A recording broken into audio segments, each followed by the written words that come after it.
కోపం అనేది ఒక గోడ లాంటిది. ప్రేమ అనేది ఆ గోడను కరిగించే వెలుగు లాంటిది.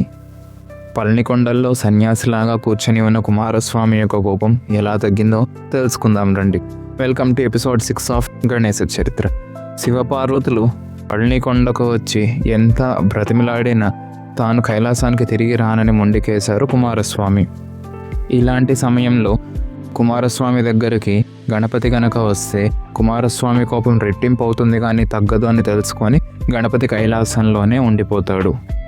కుమారస్వామి యొక్క కోపం తగ్గించేదానికి వినాయకుడు చేసిన త్యాగం గురించి చెప్పడం మొదలు పెడతాడు మన నీలకంఠుడు. వినాయకుడు తన గణాధిపత్యం దక్కాక మొదటి గౌరవంగా వచ్చిన ఫలాలను ప్రసాదాలను తాను స్వీకరించకుండా తన తమ్ముడు కోసం భద్రపరిచి తన తమ్ముడు లేనిదే నాకు ఇది వద్దు అని పట్టుబట్టాడు. ఈ విషయం తెలుసుకున్న కుమారస్వామికి తన అన్నయ్య మీద ఉన్న కొంచెం ప్రేమ గుర్తొచ్చింది. ఈలోగా తాను నేరుగా రాలేకపోయినా తన యొక్క వాహనమైన మూషికాన్ని మాత్రం ముందుగా పంపించాడు వినాయకుడు. సహజంగానే ఎలుక లక్షణం ఎంతటి కఠినమైన వస్తువునైనా మెల్లగా కొరికి దారికి చేస్తుంది. అలానే కుమారస్వామి మనసులోని కోపం అనేది కఠినమైన రాయిని వినాయకుడు పంపించిన ప్రేమ అనే సందేశం మెల్లమెల్లగా కొరికేసింది. ఇప్పుడు కుమారస్వామి యొక్క కోపానికైన అసలు కారణాన్ని చెప్తాడు మన శివయ్య. వినాయకుడికి అగ్రపూజ దక్కింది ఆయన నా పెద్ద కొడుకులా అని కాదు, అలానే ఆయన చూపించిన ధర్మ సూక్ష్మం అనే దానివల్ల తనకు అగ్రపూజ దక్కింది.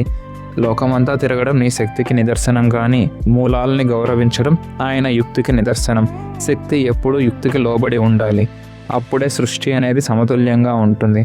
వినాయకుడు గెలిపించింది నిన్ను ఓడించడానికి కాదు అని చెప్పగా సుబ్రహ్మణ్యుడి కోపం కొంచెం కొంచెంగా తగ్గుతుంది.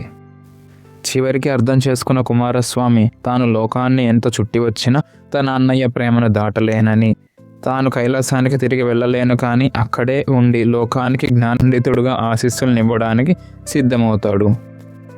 ఇంకా వినాయకుడు తన తమ్ముడు గొప్పతనాన్ని చాటి చెప్పడానికి కుమారస్వామి ఉండే క్షేత్రాలకే ఎక్కువ మంది భక్తులు వెళ్ళేలాగా వరం ఇస్తాడు.